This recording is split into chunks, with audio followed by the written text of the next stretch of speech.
Good morning, everyone. Welcome to EDNA. If you'd please stand and join us in the pledge. I think I'll lead us today. Okay. We'll give you 1 second to get back. I pledge allegiance to the flag of the United States of America and to the republic for which it stands, one nation, under God, indivisible, with liberty and justice for all.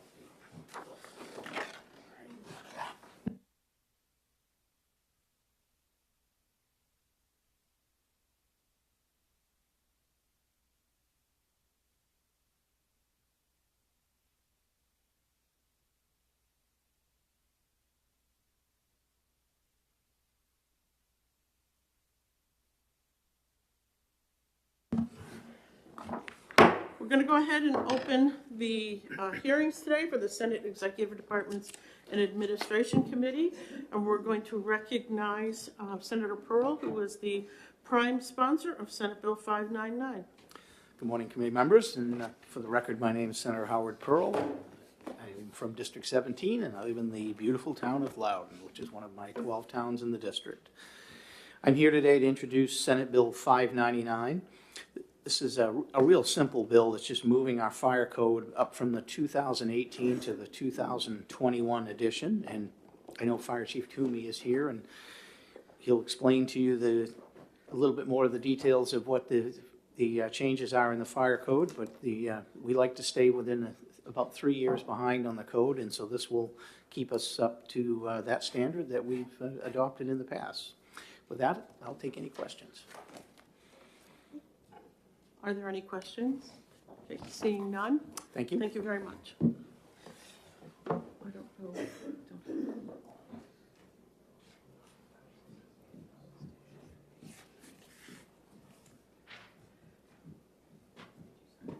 Oops.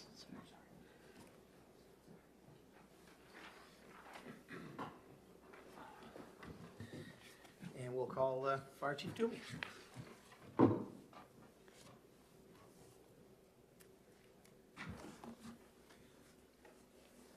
Good morning.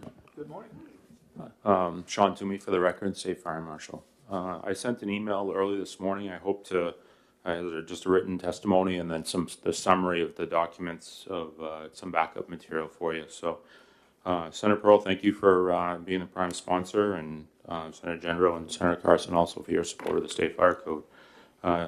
As Senator Pearl indicated, this bill is intended to update the State Fire Code from the 2018 edition to the 2021 edition. It also will ratify amendments that were made by the Board of Fire Control. The board worked with the Fire Marshal's office over most of 2023 to evaluate the changes between the 2018 and the 2021 editions. The Board of Fire Control held several meetings to discuss it, and then we ultimately had a public hearing in September of 23 to look at all the amendments that we felt were necessary to bring forward the 2021 versions of the State Fire Code. That work then went to the Advisory Committee on State Building and Fire Codes, the Statutory Advisory Committee, and got unanimous support in the fall. So I just want to give you a quick highlight of a couple of the major things that we identified that needed to be adjusted in the 21 editions of the code. The first one was for restaurants and bars. The 21 edition made significant changes to the requirements for sprinkler systems for those uses, and it would require sprinkler systems for anything basically bigger than 50 people. And we thought that was too aggressive, so we held that back and we maintained exactly what we have now. So there's no changes between the 18 and the 21 on that. And similarly for daycare occupancies, the 21 edition would have required new daycare occupancies to be sprinkled, and we maintain our current standard. So there's no change there. There was another change regarding portable generators. So instead of the typical about 5 feet away, they were going to require it to go 20 feet away. And we were concerned that while it's a good practice to get portable generators as far away from your homes as possible, we were concerned that mandating that requirement was going to be a little bit too much. And then existing installations might get creative as far as plugging in extension cords and things like that, and might become more hazardous. So the bill would ratify an amendment to maintain it at 5 feet, and our educational material will continue to say, get it as far away from your home as possible. The last thing, and probably the bigger, well, I say the last thing, but there was several carried forward. The last real amendment that we looked at for the codes is something came up out of the Special Committee on Housing. It relates to sprinkler protection in existing residential occupancies. And we worked, we had several meetings over the summer. It was kind of a separate stakeholder group looking at it, but think about a lot of the older homes that were kind of split up. Often you would have residential, it would be an all residential building for a while, and then at some point in time they might put a business on their first floor and a couple of residential units on the second floor. And now someone comes back and says, hey, I want to put a residential back on their first floor, maybe 1 or 2 units back on their first floor. And it would require a sprinkler in that entire building now based on our current codes. And in almost all cases, that's pretty aggressive.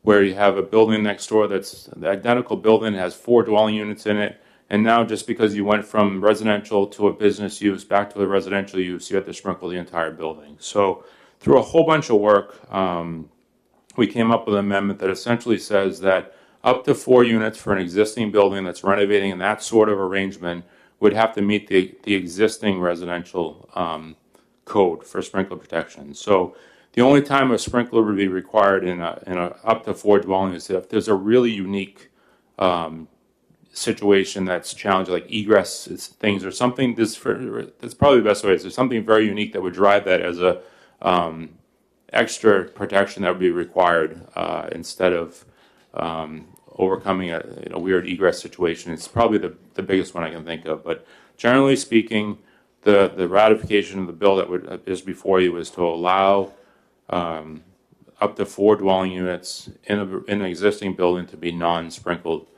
New construction would still require sprinkler protection. So we have a similar work in the building code just to match that up. So there's a separate House bill that Representative Damon put forward that talks about this too, but I think that one will go away. So that was probably the most kind of controversial and one that took the most work, but I think we got to a point that really makes sense and helps address some of these unique situations where, really small renovations. The last amendment that we had that's in the package is really a carry forward. So the SAF-FML 300 rules is what is carried, that kind of collects all the amendments that we have.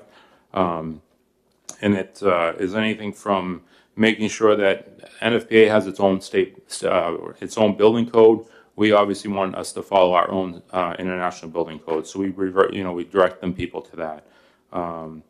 We have some language in there about solar, and we cleaned up some stuff on that. We made it clean up some language on the exemption for sprinklers for 1 and 2 family dwellings, and we cleaned up some language and inconsistency on sprinkler protection between the fire code and building code on educational occupancies. So that was all cleanup. I'm happy to answer specific questions. You have the entire packet, but I think that the first 4 items that I talked about were really the key changes that we saw that would have a bigger impact on New Hampshire, and I'm hopeful that you guys can support moving forward to the 21 so we can stay paced with that 3-year cycle and then help to address newer technologies as they come out. Thank you, and happy to answer any questions. Thank you for your testimony. Questions from the committee? Seeing none, thanks for your testimony. Appreciate you coming in. Thank you. We have one other person signed in, Adam Schmidt, that's in favor. Anybody else that would like to speak on Senate Bill 599? All right, seeing none, we'll close the hearing. What time is it? We have 11 after, we got 4 minutes. Exec for a minute? No. We can accept this one. Oh, if you want to exec this one, that's fine. Is that a motion? I'll move to go into executive session. We have a second? Second. Moved and seconded. All in favor? Aye. Okay, Mr. Chair, I'd like to move to pass on Senate Bill 599. We have a Second. Moved and seconded. Discussion from the committee. Seeing none, all in favor? Aye. Any opposed? And I'll take this. Or do you want to put your I can bill? take it out. Okay. I'll take it out, Kevin. Consent? Anybody want to No, move we consent? can't. Oh, that's right. We have all 5. We have 5. Oh, okay. I'll move consent. All right. Second. Okay. All right. All in favor of consent? Aye. and I'll still take it out. Any other quick ones we could do on here?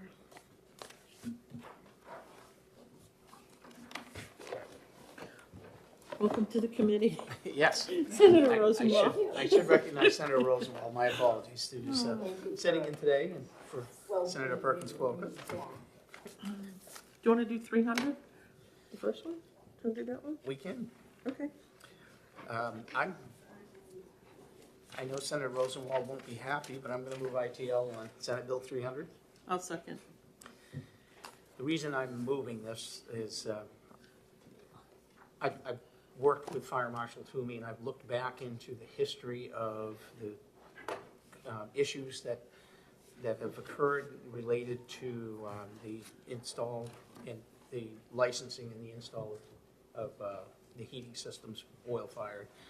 Well, we had a very tragic situation which inspired you to bring this bill, and I certainly applaud you for doing that. But that seems to be the only situation that has occurred since 2016, and as far back as we could comfortably find records. And the industry responded very swiftly without the use of the legislature needing to do that, and they addressed the problem and made changes to their practices and have fixed that issue.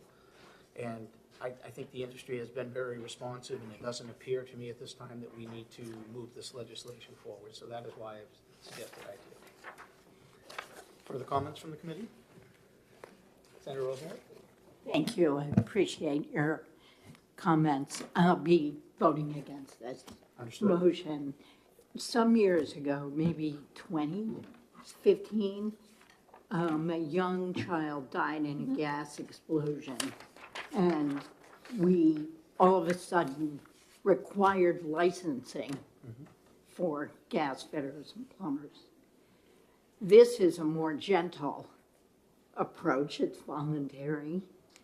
And I hope we're not suggesting that the death of an old lady is worth less than the death of a child. Thank you. Absolutely not. And that's certainly not my indication at all. The industry has responded to the situation and the deficiency that was in place and has handled it, and it isn't in need of a legislative fix at this time. Further comments from the committee? Seeing none. So the motion is ITL. All those in favor? Aye. All opposed? No. Motion carries 3-2. Obviously, we won't put this on consent.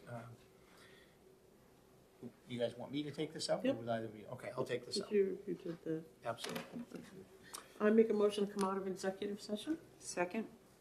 Move to, the motion is out of executive committee. All in favor? Aye. And with that, we have about 30 seconds till we can open up the next one. Senator D is here. Yep. Yeah, He's I here. know it. Oh, yeah, there it is. Senator D, we're going to open up in just a minute if you want to come up. Sure.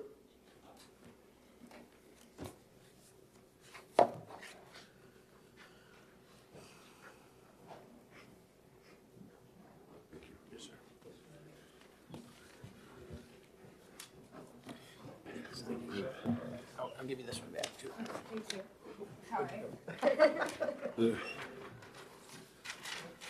All right, being 9:15, and I see our prime sponsor is all set, we will open the hearing on Senate Bill 604.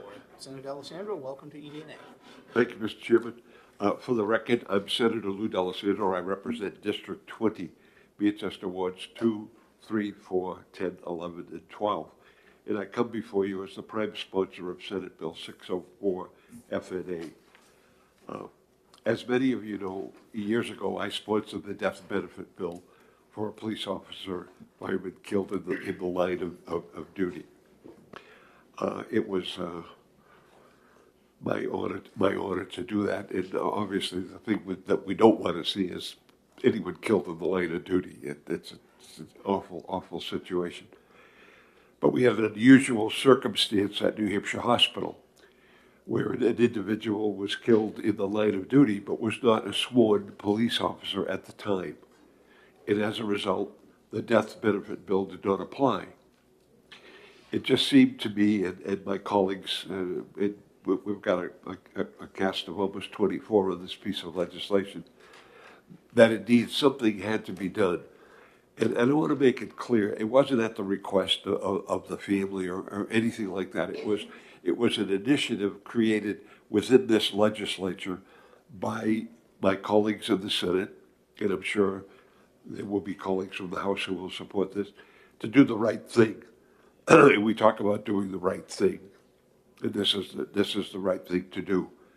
So we do a little carve out for this particular situation, given this incident that took place at New Hampshire Hospital, and we appropriate $100,000 for the death benefit that goes in this situation will go to the family. Now, we have talked to almost every segment of the public service community in terms of law enforcement about this.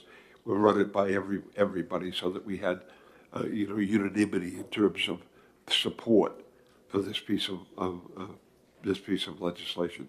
And as I say, it's a carve out. It's a one particular situation that occurred, and all of us are aware of the situation at New Hampshire Hospital.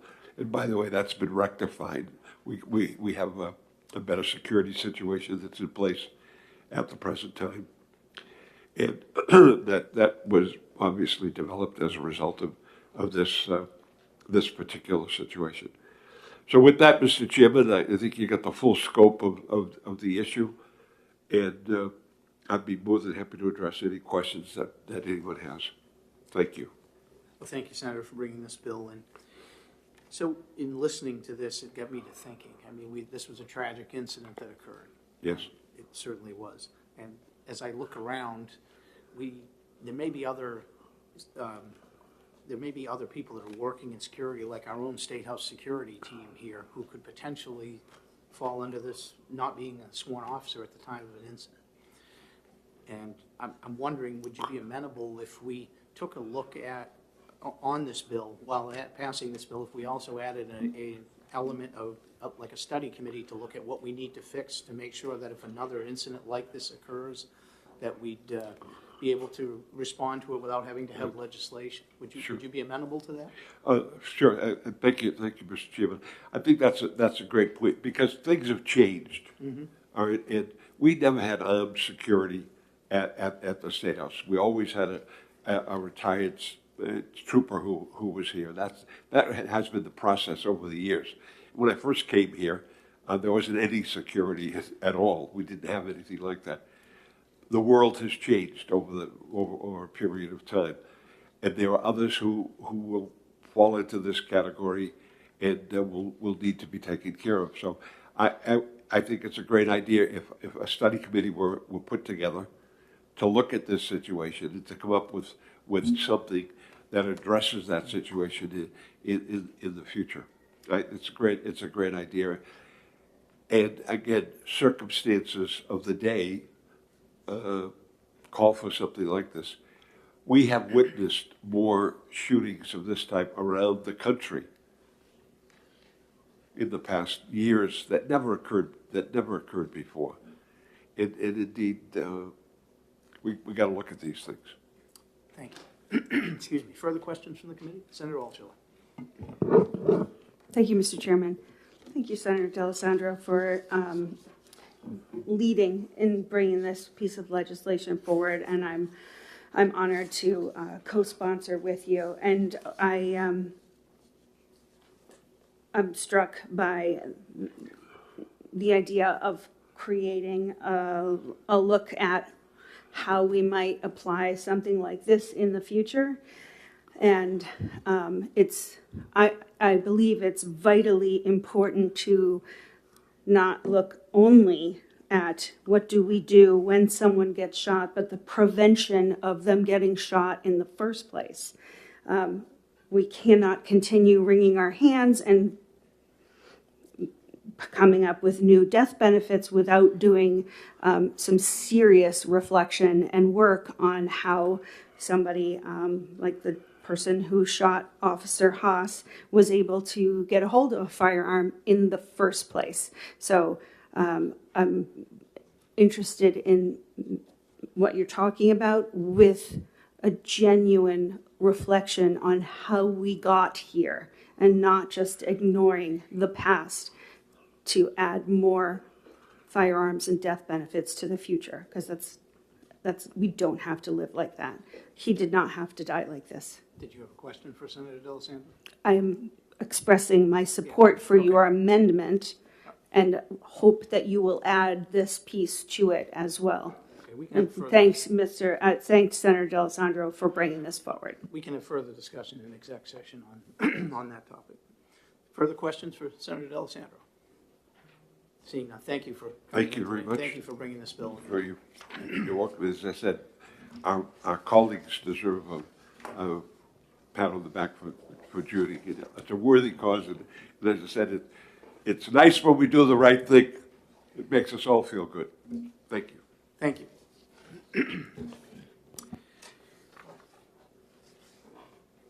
Brendan, not sure on the last name. Davis, okay. From the New Hampshire State Police.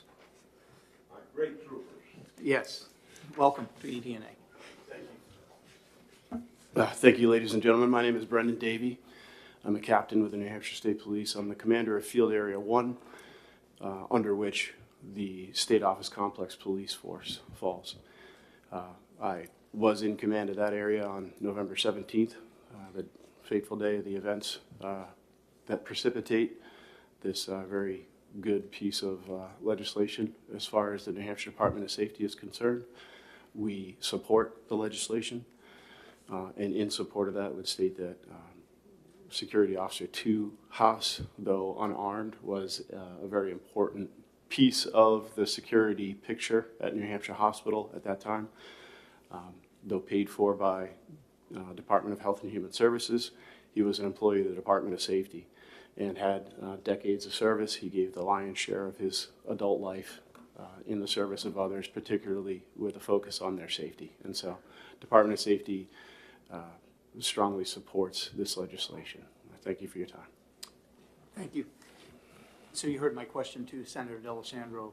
Is there other areas where we have people working in these capacities that we should be looking at if we were to put together a study committee to try and identify, you know, ways that we can address this situation if an unfortunate situation were to occur again in the future? Yes, sir, and I'll answer that in two parts. First, I would want for further study not to delay the benefit to Right. Mr. Haas's family, if at all possible. But I would agree with you that people who serve in these capacities and who step into situations from which reasonable and well-informed people rightly flee ought well to be taken care of. If there's thoughts you have on what that should look like, that study committee, you know, perhaps the parameters so that we can make sure we're looking at it and in the right areas, we'd welcome that. Yes, sir. I appreciate that, and I would avail the permits and licensing unit of the New Hampshire State Police because it is they who license security guards in various capacities and locations throughout the state. So when it comes to determining who is that group of people and in what capacities they serve, I think they might be useful. Awesome, thank you. Further Yes, sir. questions from the committee? Senator Gendro. Thank you for Yes, ma'am. being here, and thank you for sharing. Just, it's probably a, more of a question of curiosity. Would you like to see the security guards armed? I would. Okay. Yes, ma'am.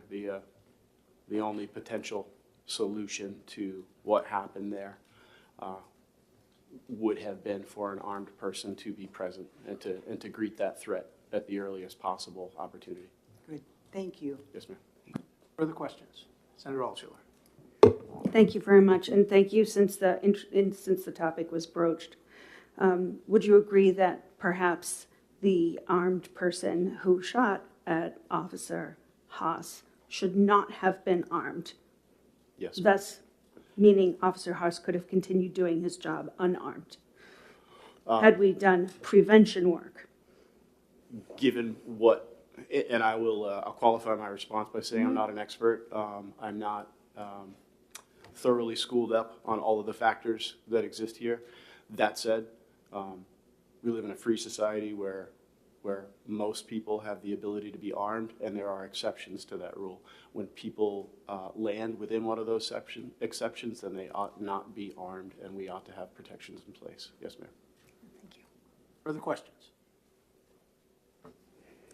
Seeing none, thank you for coming in today. We appreciate it. Thank you for your time. Ava Hawks, did you want to speak? Checked in your box, I'm sorry. Okay, no worries. So we have several people that have checked in support that are not wishing to speak. 1, 2, 3, 4, 5, 6, 7 by my count. Is there anyone else that would like to speak on Senate Bill 604? Yeah, come on, Chief Goldstein. Thank you, Mr. Chairman. I was not going to speak, but I listened to some of the questions and answers. I thought I could offer some... Turn your mic on, Chief, please. I'm sorry. Oh, there you go. Perfect. And I thought I might be able to offer some historical perspective relative Chief, to this could you just incident. introduce your name so Yep. people, folks at home listening? Yes, sir. David Goldstein, Chief of Police in Franklin, New Hampshire. Thank you. By way of history, this October, I will have been a police officer for 45 years. In 1993, then Governor Stephen Merrill made me an expert in this field of workplace violence. That was because of the Newbury Town Hall shooting, and I was a member of the major crime unit for the state police, and that was my crime scene. 2 women were killed in the town hall by John Albro, Mr. Albro, and a third was severely wounded. Mr. Albro took his own life when then Chief James Valakay responded to the scene from his police department across the street. The reason we became experts at that time was because the governor ordered us to go around to the municipalities in the state and lecture and teach and train in the area of workplace violence. The sad part to all of that is, quite frankly, over the years since that time, I've revisited some of those locations and no changes have been implemented. And I think we did a good job in doing that. Pre-COVID, and I guess everything these days is either pre or post-COVID, I also did grand rounds at the New Hampshire State Hospital on workplace violence, and apparently some of what I had to say was not listened to either. So I'm here certainly to represent both the chiefs and the city of Franklin for Chief Haas, because I was his replacement essentially up in Franklin, and had not intended to speak, but did want to offer a little bit of perspective and answer any questions you might have. Thank you. Thank you, Chief. Questions from the committee? Senator Roosevelt. Thank you. I hesitate to ask questions because I'm just a sub, but good morning, Chief. Good morning. Thanks for being here. Are you familiar with the work that was led by Senator Gray and former Senator Sherman that culminated, I think, 2 years ago to set up a process to examine and formulate policies to reduce violence in the healthcare workplace, being led by the Department of Labor? I believe I am to a certain degree, if that is the same that you're referring to for assaults on hospital personnel, et cetera? Yes. Yes, and I've met with, for example, Concord Hospital representatives, et cetera, yes. Thank you. Further questions from the committee? All right, seeing none. Chief, thank you. Thank you. Today. We appreciate it. Anybody else that would like to speak on Senate Bill 604? Oh, Marshall Toomey, that's right.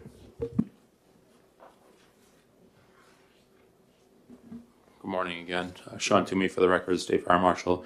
Captain Davey, I think, represented the Department of Safety as far as the position in the bill in general, but I just want to speak quickly to the suggestion for a recommendation for an amendment. My office is tasked by the Commissioner to investigate line of duty deaths, most often for the fire service. Occasionally we'll also do the law enforcement, but the state police often does those. My experience over the last couple of years with these line of duty deaths they're getting more unique, and I think it would be beneficial to look at a study committee or commission to really dive into it a little bit more. Look at security as we talked about, but even the fire service and law enforcement ones are getting a little bit more challenging and just stretching the boundaries of, I think, what some of this the initial bill was. So I just want to speak to that. I think that's a really great idea to look at doing a further study on the impacts of the line of duty death benefit for the state. Thank you. Thank you. Thank you. Would you be willing to help me work on a little bit of language as to where we need to look? Sure. Absolutely. We want to make sure we're guiding the study committee and looking at the right areas. Absolutely, yeah. Thank you. Thank Chief you. Goldstein, you may be another person as well. Would you be willing to help us if we needed some assistance there? Absolutely. Thank you. Further questions from the committee? Seeing none, thanks for coming in. All right, last call. Anybody else want to testify on Senate Bill 604? Seeing none, we'll close the hearing.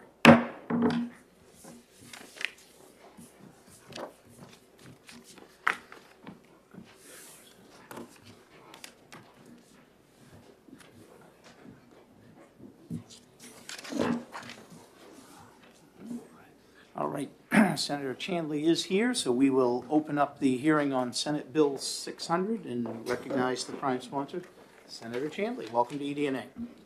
Thank you very much, Mr. Chair. Good morning, and good morning to the members of the committee. My name is Shannon Chandley, and I am honored to serve the people of Senate District 11, Amherst, Milford, Wilton, and Merrimack.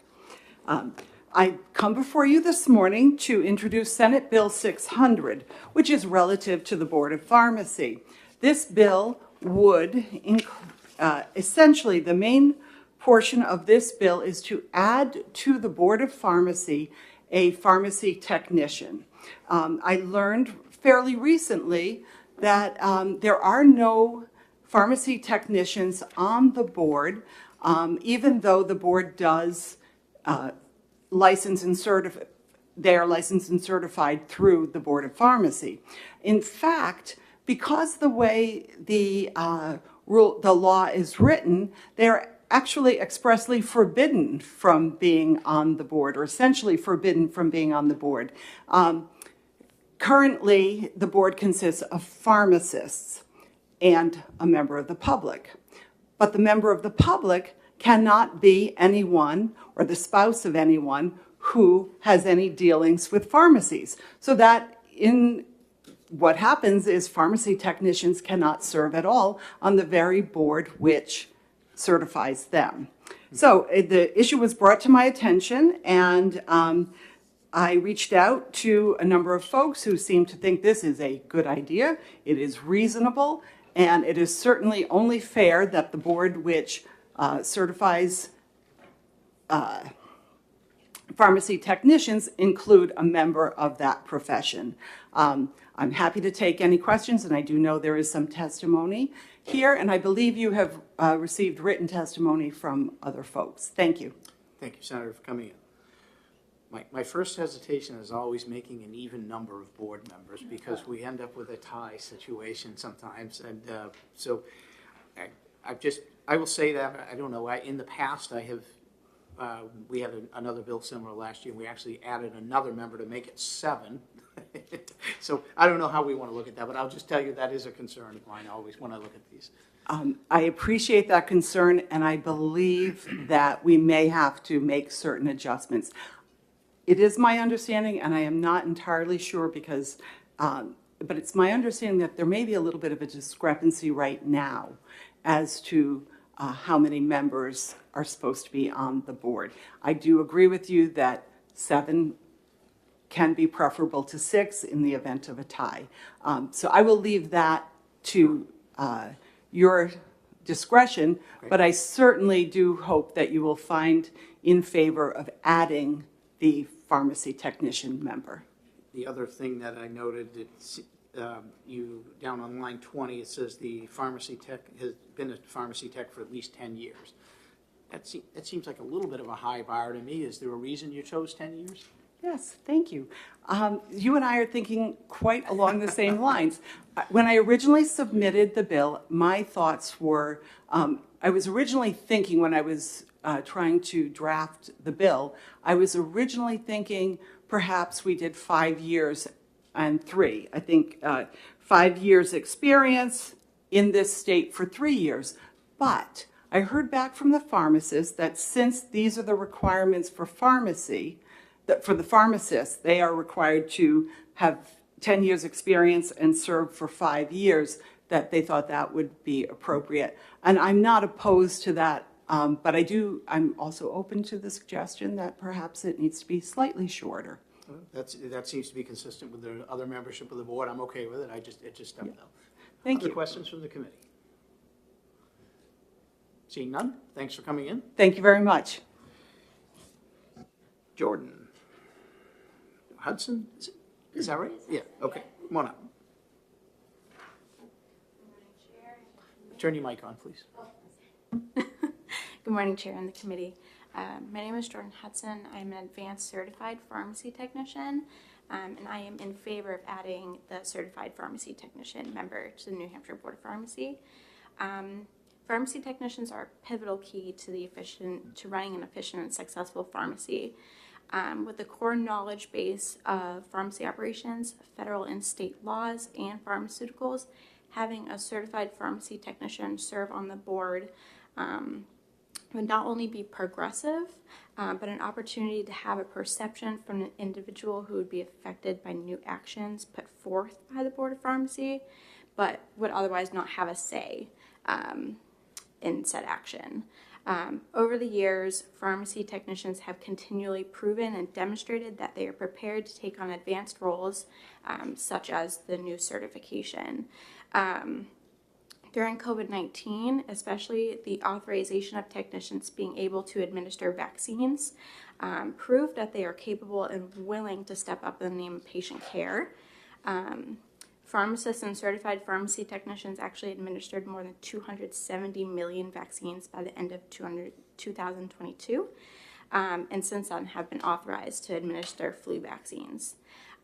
Patient care is the center and the core of the pharmacy profession, leading technicians to take on roles such as interviewing patients for medication reconciliation, compounding basic sterile intravenous solutions, and even infusion centers, which is chemo.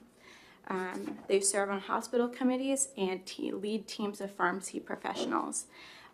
This is just a snapshot of the important responsibilities pharmacy technicians have.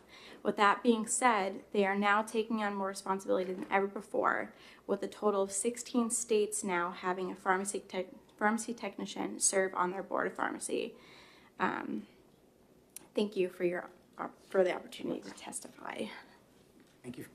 Thank you for your testimony. Questions from the committee?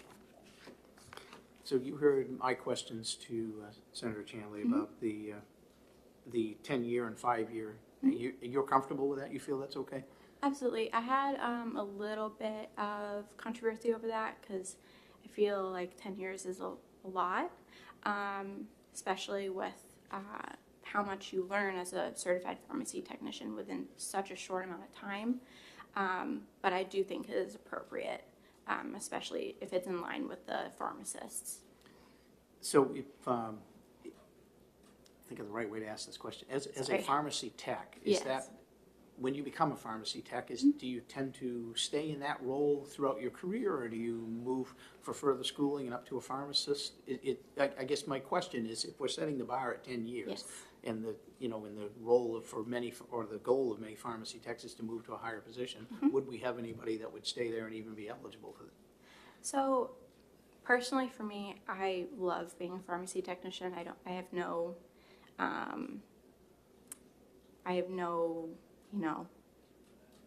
interest in becoming a pharmacist, just because it is a lot of schooling. Whereas being a pharmacy technician, you have to know pretty much everything. Not everything that the pharmacist has to know, but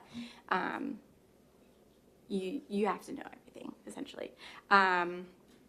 So it's definitely a good career, and I know technicians that have been technicians for 20 plus years, and they love it. And they have no interest in becoming pharmacists. Okay, thank you. Yes. Further questions? Seeing none, we appreciate you coming in today. Thank you so much. We have two other people that have signed in support but not wishing to speak, Rep. Merchant and Rep. Rochefort. Is there anybody else that would like to speak? Director Courtney? I was hoping you'd put your hand up. I wasn't intending to speak. I'm sorry for not signing in. Lindsay Courtney, Executive Director, OPLC. The office is not taking a position on this bill, but I did, as Senator Chandley had mentioned, there is a discrepancy currently in the law, and I do think it's important that this bill in some capacity move forward to clarify that. House Bill 2 last year reduced the number of members on the Board of Pharmacy from 7 to 5. Then Senate Bill 107, later that session, was amended to change the number of pharmacists or members of the board from 5 to 7. And that was effective later than House Bill 2. The interpretation from the office and the Department of Justice was that, and continues to be, that there are 7 members on the Board of Pharmacy. Recently, we observed that when the statute was updated on the GenCourt website, it said 5. OLS has taken the position that because the language was not bolded during the legislative process, that it didn't actually change the law. So there's a dispute there. But I think at the end of the day, the cleanest way to resolve the dispute is probably just to have a cleanup bill, which I think this could certainly accomplish that. There are currently 7 members on the Board of Pharmacy that have been appointed through Governor and Council, and so that's the executive branch's position. So I would suggest maybe keeping it at 7 members, which would resolve the concern that you have. Is the same concern I have about having an even number for quorum. Okay, so I guess my question is going to be, if we make this bill 7, that would be very clear, and it would be the last bill passed, so that would take us back to 7. Correct. If we make one of those members a pharmacy technician, we're essentially unseating one of the current 7 members of the board. Would that be a correct assessment? Correct. And all 7 are pharmacists currently? No, so they have 5 pharmacists and 2 public members, I believe, is the current composition. Let me just... So is there any other language we need to change in this to make sure that whoever we're unseating, we're deciding who that is? I mean, that's essentially what we've got to do, right? We'd be replacing one of the current members with a pharmacy tech. And I guess the question is, would we replace a public member or a pharmacist? So the way DOJ has handled this in the past with the Office of Appointments and the Governor's Office is that certainly somebody will roll off and then the next person will be appointed as the pharmacy technician. Another way to handle this, which I think is the cleaner approach, is to just say that the entire board needs to be reconstituted. But from a practical standpoint, that's not how the executive branch has handled it. Okay. So I guess think about this a little bit. And Yes. let me know if there's something we need to change to make this technically correct. We'll have to have a further conversation on that before we exec it. Certainly. Senator Chandler, you understand my concern? Absolutely. Okay. Happy to work with you. All right. Further questions from the committee? Thank you for your time. Oh, Senator Altschul? So I don't know the original formulation of the board, but there was a choice made to have a public member who has no connection to the industry. Yes. Why? So that's typical of public members because the whole point of the regulatory board is to protect the public. Mm-hmm. So you want somebody to represent the public on the board, to have no knowledge. We see that across most boards, actually. You have a follow-up? No, I just also doing the math on like, okay, how did it? Yeah, what was that Senate bill that was in conflict with House Bill 2? 107. 107. Okay. It was an amendment toward the end, and so the language wasn't bolded. It was kind of a mess. Okay. Just trying to make sense. Further questions? Thank you for your Seeing time. none? Thank you. Anybody else that would like to testify on Senate Bill 600?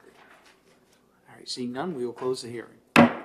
I'm going to suggest we take a brief recess because I'm not sure where Senator Carson went, and I'd like to exec the rest of the bills with the full committee. So we'll be in a brief recess until we can get Senator Carson back, and then we will go into exec. Yes. In amending the numbers, Yes. do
All right, I'll take a motion to go into exec session. Moved? Moved by Senator Gendro, seconded by Senator Carlson. All in favor? Aye. Any opposed? All right, we are in exec session. I think we'll go right in order off the sheet if everybody's okay with that. I still need to hold Senate Bill 309, and I need to hold Senate Bill 368. The next one in order is 371. That's Senator Fenton's bill relating to licensing of resident physicians. Yes. And 368.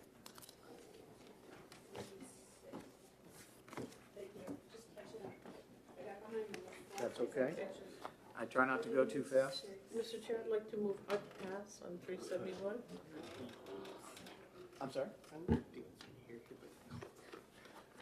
Okay, just, you have to give me a minute. We're in exec session. We have a motion of ought to pass on Senate Bill 371. We need a second. Do we have a Second. second? Seconded by Senator Gendro. Any discussion? Pretty self-explanatory, Mr. Chair. Okay. Yeah, I'll remind everybody, turn your mics on if you want to speak. Thank you. Sorry. We ready for a vote? All We in are. favor of ought to pass on Senate Bill 371, say aye. Aye. Any opposed? We have consent? Move Motion? consent? Consent? Second? All in favor? Aye. Any volunteers to take this out? Senator Gendro, you'd like to? I'm going to take a brief 2-minute recess, and then I will be right back. Okay.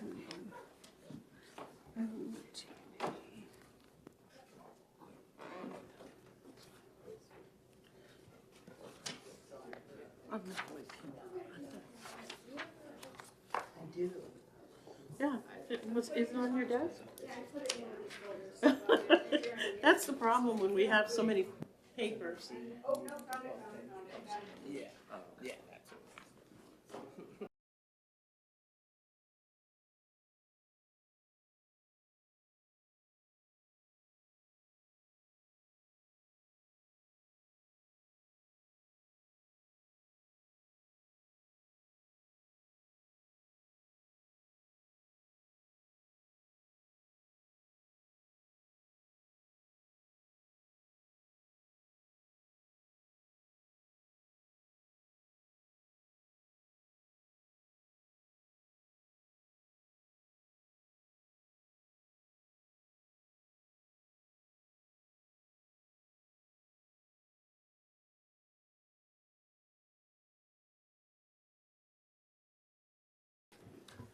Okay, we are back.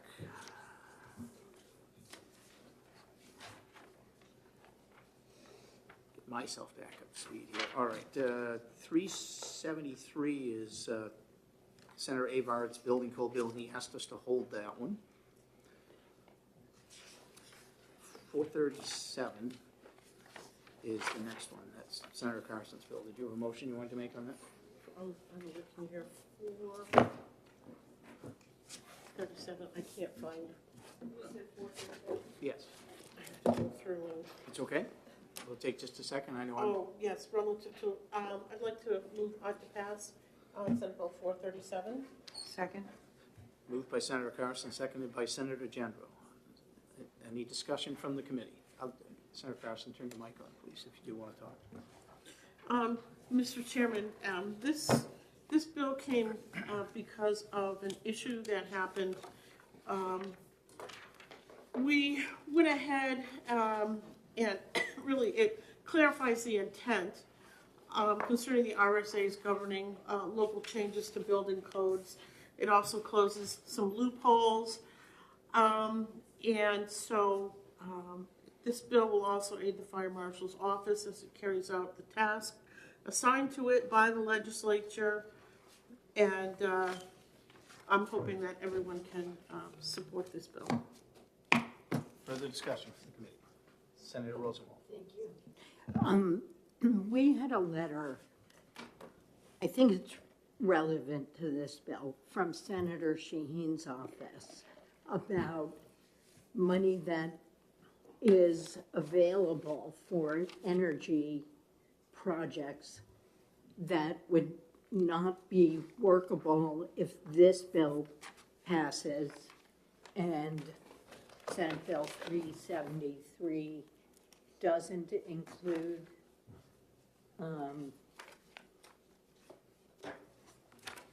reference to including those energy code updates.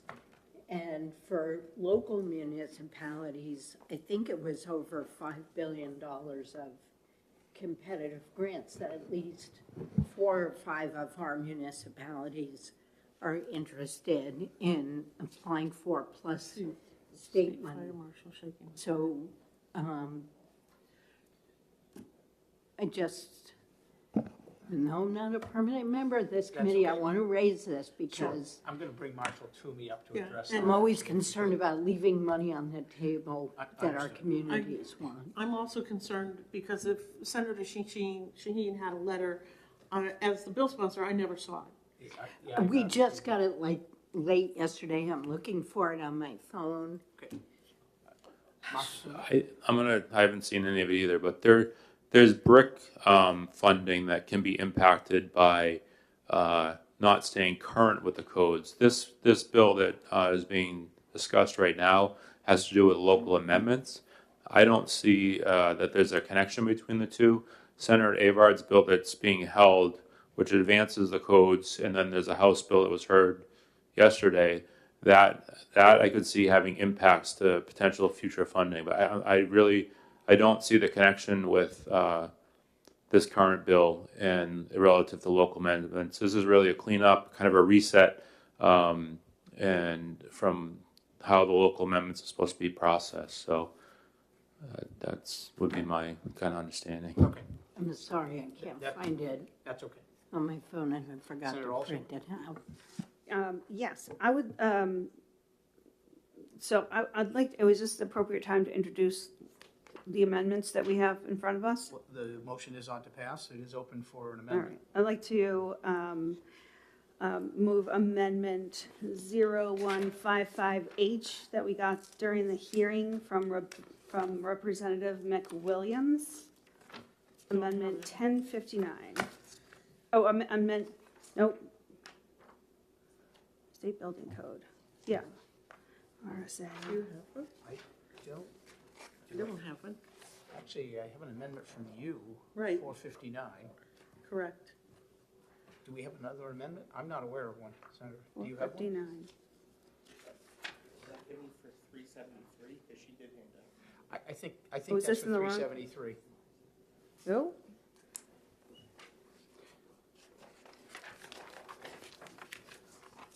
I'm going to withdraw that. That's okay. Senator Carson, did you want to move amendment 459? Yes, I do. All right. Is there a second? Second? Yes, it was handed to us last week when we heard the bill. Do we have another copy of that for Senator Rosenwald? Mr. Chair, I know I think we need to just stop this one because there's things flying around we don't have. And so if you don't mind, maybe we can do this one at the end, give people time to look at this. Senator Rosenwald doesn't have doesn't have the amendment. Okay, take a pause. I think at this point, if it's appropriate, I will withdraw my ought to pass, and we can put We'll this move one, this to the end? we can move this one to the end. We can do that. I need to take another 2-minute Yep. recess, and my Okay. apologies to the committee. I will be right back. You know, I think I have a copy of that. Okay, but it was Senator Carson 0459S? Yes. Okay. Well, there she goes. I have a copy I have an extra one, so.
We are back. Is that the, This is the letter, I did.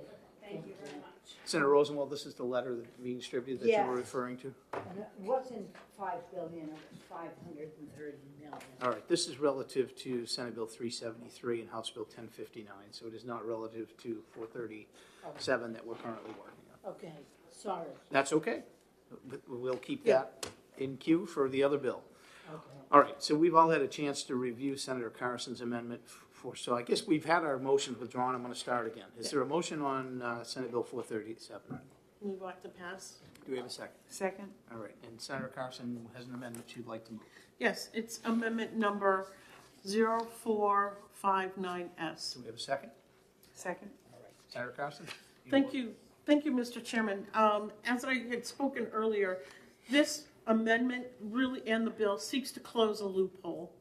And we learned about this loophole last year. This was passed, something very similar to this was passed, because we've worked very, very hard on our state building codes and getting them to a place where they're now going to be updated regularly. But we also wanted to respect the fact that municipalities also file amendments to the building code. And what ends up happening is, instead of having a uniform code that a builder, a contractor, electrician, plumber can go to and say, this is the standard. This is what we have to do in this particular town. Now, it makes it harder for them because they have to go back, they have to look at that municipality. What are they doing? What we're looking for is a standardized code that still will allow municipalities to have those amendments. Now, the older bill would require that they would have to submit them to the Building Code Review Board for review. It was adopted by not this legislature, but by the legislature. And what ended up happening was the bill was signed into law, but there was a period of time before it went into effect. And what we saw happening were municipalities saying, oh, this is going into effect. We're gonna want to do all these things before then, which quite frankly was, in my opinion, in violation of the bill that had already been signed into law, that it just had not taken effect. So what this amendment does, and the bill, it closes that loophole, and it says, okay, you're gonna have to get a redo. You're gonna have to reapply. Because quite frankly, in my opinion, it wasn't the right thing for these municipalities to do. We had a process. It was signed by the governor. They went around that process. And that's not how we do things. So again, this amendment closes that loophole, and hopefully everyone can support that. I don't think that people can support, I would hope not, municipalities basically skirting what is the law, just because it hadn't taken effect yet. Further discussion, Senator Rosenwald. Thank you. Going back to this letter from Senator Shaheen's office, the middle paragraph does reference this bill. Mm-hmm. And makes the point that the bill that's introduced makes it difficult to adopt the latest codes and seek parts of this $530 million in competitive funds. Does your amendment change that so that it is easier for municipalities to update their codes and seek funds or not? And I'm sorry, Yeah, thank you. building codes always flummoxed me. Yeah, and believe me, Senator, I understand that, because for the longest time, we had a lot of difficulty adopting these codes and putting. One of the things that Representative McGuire and I did was we created a system where these codes now are going to constantly be updated. through the legislature, which is what the statute says has to happen. So no longer are we going to lag 5 years behind, 10 years behind. We are now 2 to 3 years behind. But if you look on line 28, it says counties, towns, cities, and village districts may adopt additional regulations by ordinance. The State Building Code Review Board just wants to know, what are you doing?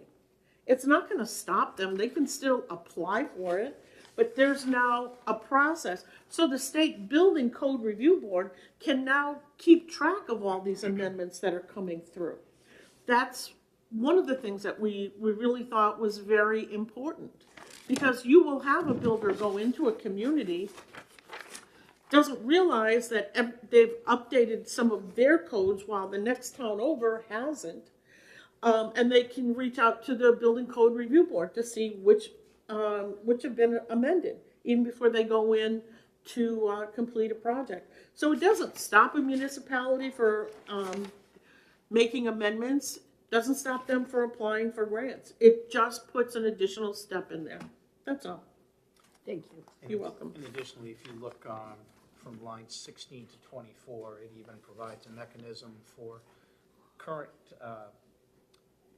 codes that are in place once this bill passes, that they just need to resubmit so that everybody's on the same page. So it also has a mechanism for that as well. Further discussion? Senator Altshuler. Yes, thank you. So on the space you were just talking about, page 1, halfway through line 16 through 22, I'm concerned that this is a look back. And can you explain how it wouldn't be? Because we don't do look backs. And I understand that there was a gap between when the legislation was passed and signed and when it was into effect. And while some of these municipalities may have absolutely not done, updated their ordinances in the spirit of the law, they did meet the letter of the law. I don't think it's right either, but I mean, they didn't. It was not in the spirit, but they did not break the law, and so I'm concerned that there's a look back in here. So why would we not just start it at when it starts? I think if you read this, it Yeah, says tease it out for me, please. Local amendments and codes regulated by this paragraph adopted prior to July 1, 2024, and that's the period you're referring to. Mm-hmm. And the procedural history of adoption of RSA 155A10, that's the RSA that Senator Carson's referring to, Yeah. shall be submitted for review to the Building Code Review Board for review and confirmation that such additional amendments are not inconsistent with or less stringent than, nor intended to replace the requirements of the most recent edition of the Building Code adopted under RSA 155A. So they're simply saying is you have to resubmit them. They'll go before that review, and as long as they are in compliance with the review criteria, then they'll be listed and brought onto the state website. And Marshall Toomey, or Simon, am I representing this correctly? Come on up. Sure. Just want to make sure that the board is clear on this before we move it. Thank you, Senator Pearl. Simon Thompson, Sheen Feeney Capital Group. I represent the Electrical Contractors Business Association. And Senator Pearl, you hit the nail on the head, and I know we chatted about this, Senator Altshuler.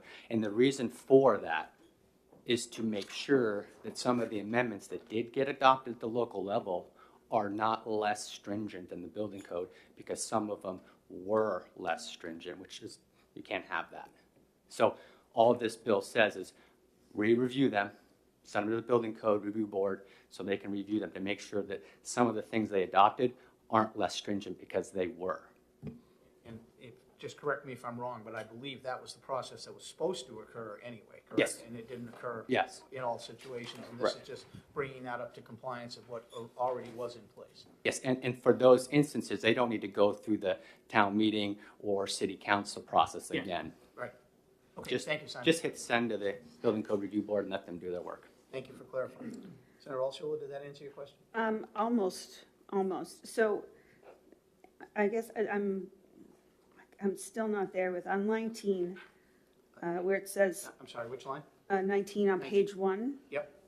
Are not inconsistent with. I get that, or less stringent than, where we're setting a bar, and it's going to be the floor, and everybody's going to be at the floor or higher, right?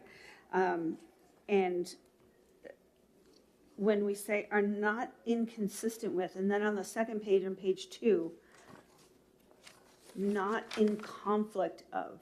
So how is the not inconsistent with and not in conflict determined? That would be the State Building Code Review Board. Phil isn't here, is it? No, I don't see him. Okay. No. Phil Sherman, in the Building Code Review Board, they review these and make sure that they Sure. are not inconsistent or not in conflict with what the state has passed for us. With the idea being a floor, Yes. right? So some of these municipalities went forward and passed ordinances that were more progressive than where we are.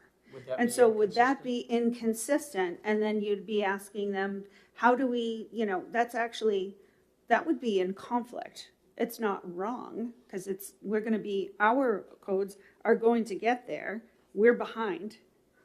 We've jumped forward further than we had been, but there are some municipalities who want to go to the next step that the state is not going to reach for another 24 months. So isn't that in conflict? And then we'd be, hampering the efforts of progressive policies for a municipality who wants to do more? Is that in conflict? Senator Carson. Thank you, Mr. Chairman. I don't see that as in conflict. Okay.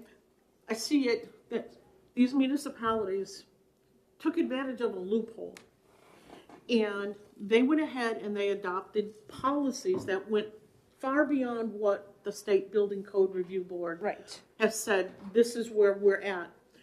The State Building Code Review Board, unless they actually sent them to the State Building Code Review Board, which I don't believe that's what happened, because that process was. That part I understand. They just they did have it and no they idea kept what it to they are. themselves. They have no idea. Okay. They have no idea. So by saying, okay, we're going to take a step back, if you went and adopted policies here, we want you to submit them to us. We're going to take a look at them. It doesn't say we're going to deny them, because they can't deny them. But at least what it's going to do is let the Building Code Review Board know that these amendments are here, so they know. That's what this is about. It's more about notification to the Building Code Review Board that this community, and I'm looking here at some of them that Senator Shaheen had mentioned, Nashua, Keene, Lebanon, and Durham, that they adopted these codes that went far beyond. And so when a developer, whether they're developing property, they're electricians, Yes. they're going to know. Because right now, they're not going to know until they actually get to the town, and then they're going to be handed some sort of building codes. Here we go. Yes. With all the amendments. And quite frankly, Senator, for some developers, it makes a difference whether or not they're going to build in a community. Because if they see that this community has gone so way out beyond, that they might decide, I don't want to build there. I'm not going to build a project here. I'm going to go someplace where I feel I can do the job. So it's about notification and letting people in the trades industry know what the rules are. Right now, we have some communities that took advantage of this loophole, and unless you're a developer and you actually go to the town hall and ask to see what the amendments are, that's what you have to do. As opposed to the Building Code Review Board that has the building codes online, and they could just sit and look and say, okay, this community has amendments to this, and this, and it's all right there. So that's all this does. Senator Roosevelt. Thank you. So I just want to make sure that if we adopt your amendment and the bill, it wouldn't prevent a community from adopting the 2021 IECC would just require notification to the Building Code Review Board, but they don't have the authority to prevent the Correct. community from Correct, because- adopting it. Correct, Might slow Senator. the process Right, down. correct, because we worked on this. The original bill was, I think, 3, perhaps 4 years that I originally filed a piece of legislation. We retained it, we had to do some work on it, because you have to respect local control. That if a municipality decides this is what we want to do, we're not going to interfere with that. So if there's something that's specific to their community that they want to do, they'll still be able to do it. That's why it goes to the Building Code Review Board for review. They don't have the ability to say, you can't do that, because if the town wants to, they adopt an ordinance. The voters decide. They put it on the town ballot, and the voters will decide about the ordinance. We're not going to override that vote. It's just notifying the Building Code Review Board that we are adopting these. We want you to look them over, and we might make some suggestions to you, but there's no obligation on the other side that just says you have to do this. And that's the way it was crafted. But unfortunately, some communities decided they want to play a little bit of a game. The bill went into law and just wasn't into effect because we were asked not to make it effective immediately so everyone could get caught up and be on the same page. There are communities that decided they were going to take advantage of this loophole, and they went beyond, way far beyond. All we're doing is asking them to just submit them to the Building Code Review Board so they can take a look at them and include those amendments. That's all. Further discussion? Senator Altshuler. Yep, so going back to the look back on page 1, local amendments and codes regulated by this paragraph adopted prior to July 1, 2024. And the procedural history of adoption, RSA 155.8. What's the date on that? To be honest So that's with you, that's a specific window. Yes, that is RSA 155A10. That's when the law was changed. When went into the effective date was July 1st. I'm not sure. And then are you saying the signing date? So we're between, because that's what we were talking about earlier, signing versus effective. Correct. So this is that window? I believe so. Yes. Okay. Should we not just put the date in there? I don't know that it's necessary because the procedural, the adoption of RSA 155.810 essentially is the same as the date. It's just referring to, we don't have the specific date. Further discussion? All right, seeing none, we'll do a vote on the ought to pass for amendment 459. This is just the amendment. All those in favor, say aye. Aye. Aye. Any opposed? I'm sorry, Senator Rosenwald, did you vote? I love it.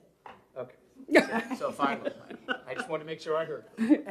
All right, now we're voting on the ought to pass as amended, and that was moved. Senator Carson moved that, and seconded by Senator General. All right. And any further discussion on the bill as amended? Seeing none, all in favor, say aye. Aye. Any opposed? Consent? Okay, I'll move consent. Second? All in favor of consent? Aye. Senator Harrison, you want to take this one out? Yep. Good discussion. We'll do 438 next.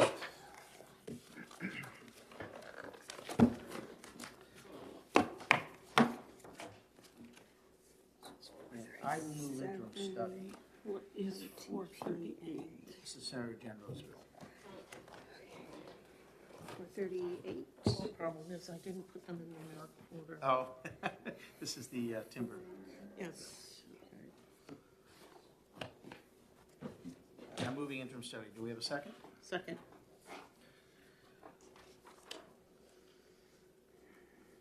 Give everybody a second to get the bill out. We good? All right. we received testimony from, I apologize, I gotta pull up Jason's. my here on the report. Yeah, I'm sorry, it's not in here. Jason, it was Jason Stock and I think Curtis Berry. Do you need the hearing report? Yeah, I You don't got have, it? oh, I got one right here. Yeah, that, they had some concerns with the bill in that, some of the structural plans with the, it's a technicality in the terminology, at least from my understanding, that the word SPF versus SPFS. You got it there? Yeah, well, this one is from, And that the structural engineers had come to an understanding to solve the problem of non-legislatively and that we wouldn't need this. So they asked us to interim study the bill. Sorry, Senator. Well, we could ITL it too. We could. I think an interim study is more appropriate. Further discussion? Seeing none, all in favor of interim study? Aye. Any opposed? consent? Second? All in favor? Aye. Would you like me to take this one? I won't ask you to take this one. It's okay. I'll take this one up.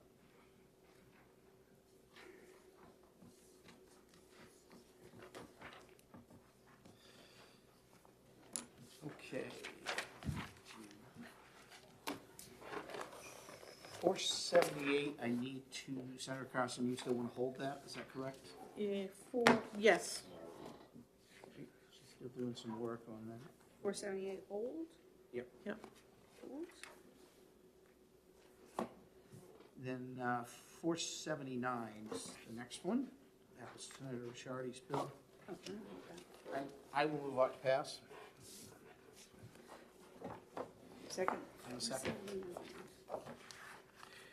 Senator Ricciardi was the only one that came in to testify on this bill, and we had no opposition, so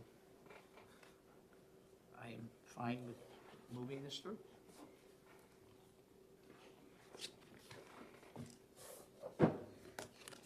Further discussion? All right, seeing none. All those in favor of ought to pass on Senate Bill 479? Aye. Aye. Any opposed? Consent? Anybody? Move consent? Second? All in favor? Aye. Senator Altshuler, would you like to take this one up? I'm gonna take pass. Actually, no, I'll take it. All right. Yeah, I'll take it. I haven't done one in a while. OTP. Consent. All right. Where's that one? 480 will be the next bill.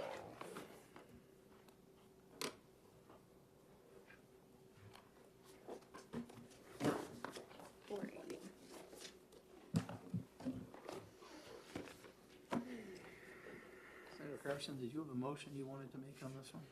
I'm looking here. This is the real estate practices bill? Oh, yes, I'd like to move on to pass on Senate Bill 480. We have a second?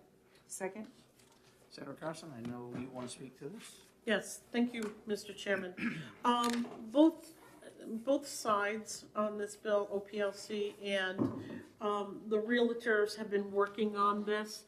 I just think they probably need more time. So at this point, I would ask folks to move ought to pass on this so they can get it over to the House, and the House they'll have a lot more time to come to some sort of an agreement between the two of them. So is it fair to say they're at an impasse at this I point? think they're at an impasse at this point. I see Director Courtney shaking her head. So I'd like to give them some more time to try to work out their differences. I think it's, at this point, I do think it's worth it because the Realtor Board is such a large board and they do have some issues and they just need some more time to work with OPLC to resolve them.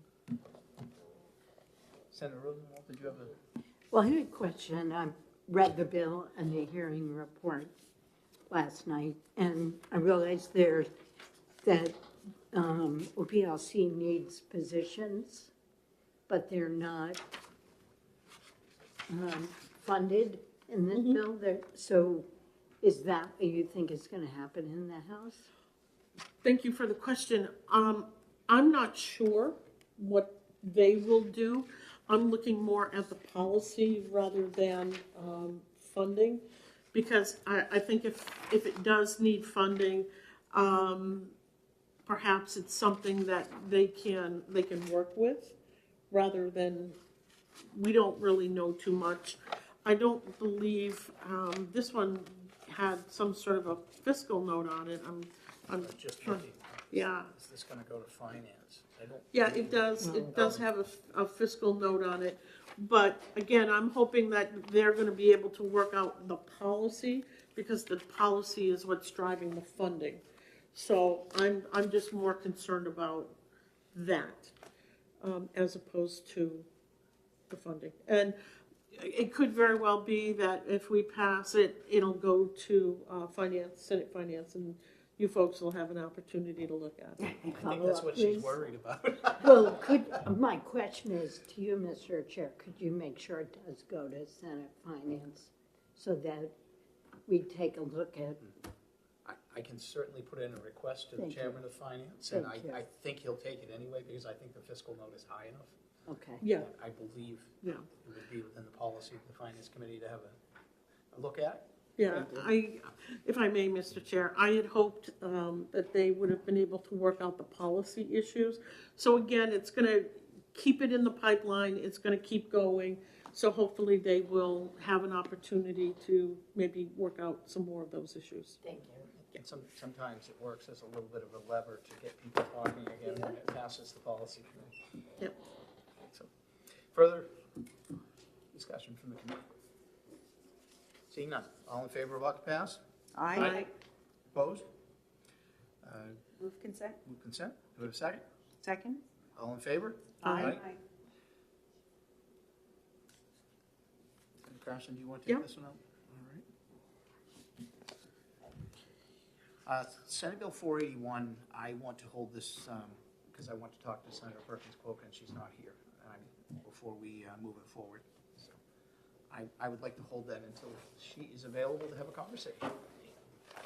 We had attempted to connect last weekend, but obviously circumstances occurred that we didn't, so we'll keep it here. 483 will be the next one. Move interim study. Second. Senator Carson, do you want to speak to your Um, motion?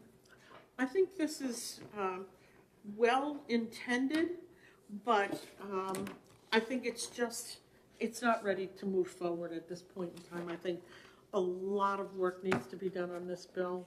And you're creating a new office with a lot of expense. And I think with something like this,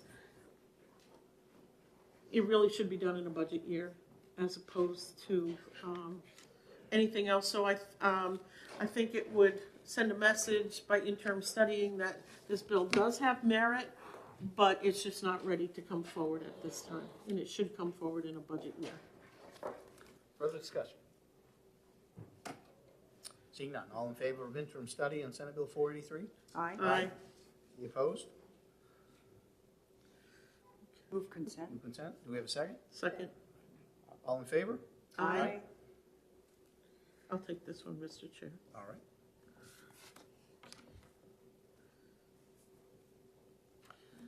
Senate Bill 484, I think Senator Rosenwald has a motion she'd like to make. Thank you, Mr. Chair. I'd like to move on to pass. I'll second. Thank you. Could I speak to my motion? Please. Thanks.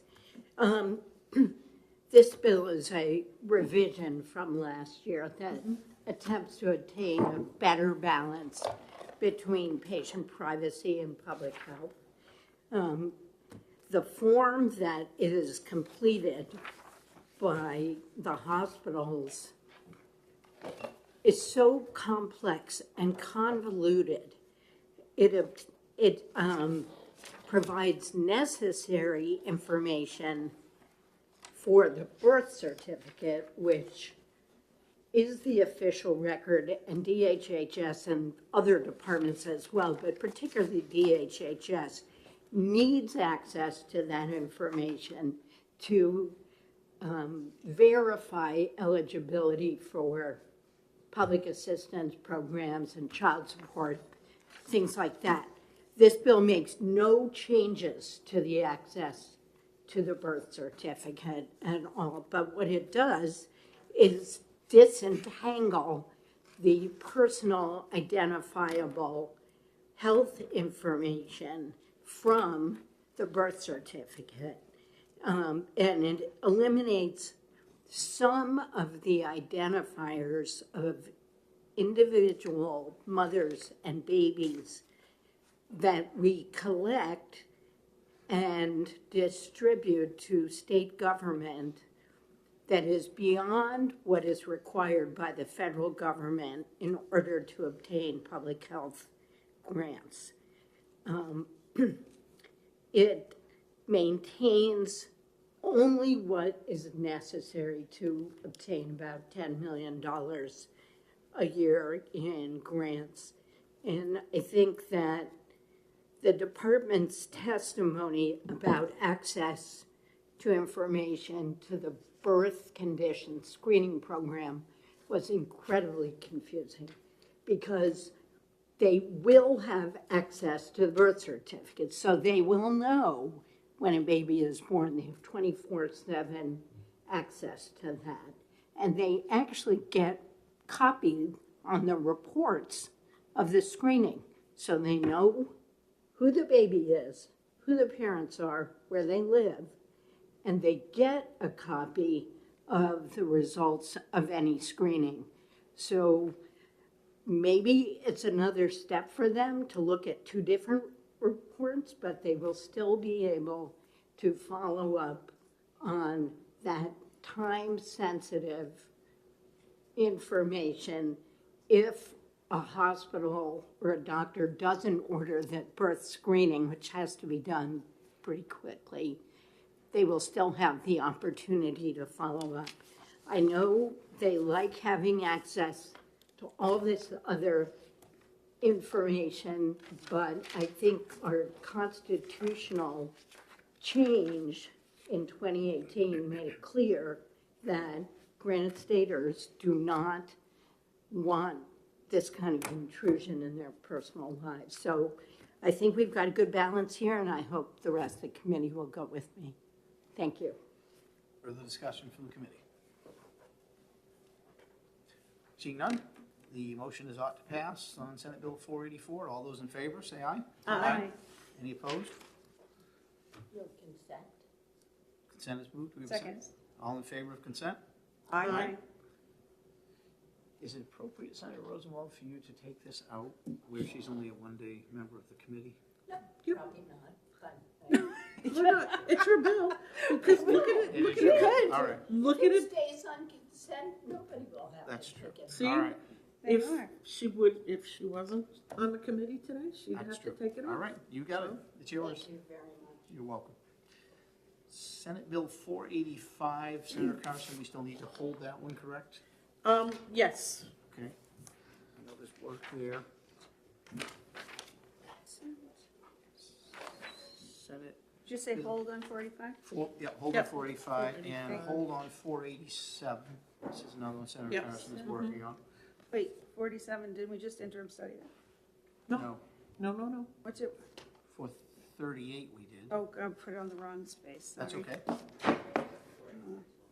483, okay. Sorry, Kevin, I am messing up the master 43, you're right. sheet. Completely messing it up. All Okay. right, 520 is our next one. I move ITO. Or do you? I was thinking interim study, but Okay. if you want to move IT, No. it's your motion, you can move. Okay, I'll move ITO. Do we have a second? This is 520. Yes. Yes. Second. We have a second? Discussion? We're already doing this. I was just like, Already this doing is, this. I mean, I was, That's That's pretty good. I mean, I think simple and that, straight. I And think there the we go. testimony, especially from Period. Mr. Carlin, said, we're already doing this. So Further I discussion? think we're good. Told you this was the fun committee, didn't I? Okay. Well, And I would agree. I just couldn't identify that this was a New Hampshire problem. I know this is a national movement, and I just don't see this as a New Hampshire issue. That Senator Carlson, you're correct. Director Carlson, Commissioner or Director? Director. Director Carlson. Okay. You know, Carlin, I'll get it. He certainly made the points that this wasn't something that we needed to do and that the system was in good shape already. So I'm fine with an ITL on this. Further discussion? Seeing none? All in favor of ITL? Aye. Move consent. Any opposed? None? Consent? Do we have a second? Second. All in favor? Aye. I'll do this one. All right. Because it'll be, if anybody wants to know, I'm just like, why are we doing this? Just make do it easy. like that, too. Yeah. It was short and sweet. Short and sweet. We're already doing this. No, I'm not taking questions. Oh, no, I will take any question. I don't, Okay. Okay. 599 we already did. yeah. Do we want to do the Board of Pharmacy? This is 604? No, I need to hold that one. Oh, okay. There's potentially an amendment that I need to get worked out. Okay. So I need to hold that one. Yep, right and now. you're going to hold 604 as well. 604, Senator D asked that we not add the study committee, but I think that there may be a language change that we could propose Okay. that might fix part of the problem. Okay. So if the committee, I would like to ask the committee to give me 1 week and we'll bring this next week and we'll exec it then, just so that I It's can. amending 604? Is I, that what you're talking? yeah, just a small Yeah, okay. language change, I think. Yeah. And we can address a good deal of the problem that the study committee might want to look at. And Senator D and I talked about it just briefly. That was the first break that I took. Really love to have an offline conversation with you about Yes. that, too. Thank you. And he asked me not to put a study committee on this bill, pass it clean. But I think there's a small language change that we could make in a quick review that I had that maybe we could address part of the problem. So I'd just like a week to work on that and see if it's feasible. And I'd like to have a follow-up conversation with Senator D as well to make sure he's amenable to that. I think that is all of our bills. We did very well today. Thank you all. Thank you. Okay. Any other discussion the committee wants to have before we come out of exec? Then I'll accept the motion to come out So of exec. moved. Second? Moved and seconded. All those in favor of coming out of exec session? Aye. Aye. Opposed? We will very likely have committee next week. I don't anticipate it'll be long. Like I said, I may have one hearing on a non-germane amendment.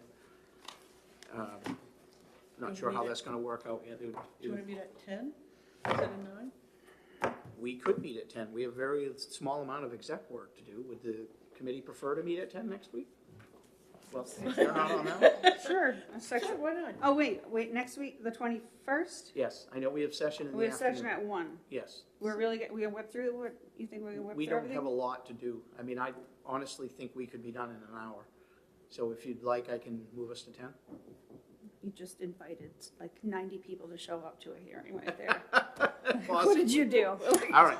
You said that out loud. I Yeah, just all right, figured- 10. And with that, 10 it is. if nothing else, we are adjourned for today. I want to thank, again, our staff. You all do a great job. Thank you. And we appreciate everybody coming. All right. Thank you. We're done. 10 o'clock. Living large. You know what? And now it's gonna be a snow day and you're gonna have to go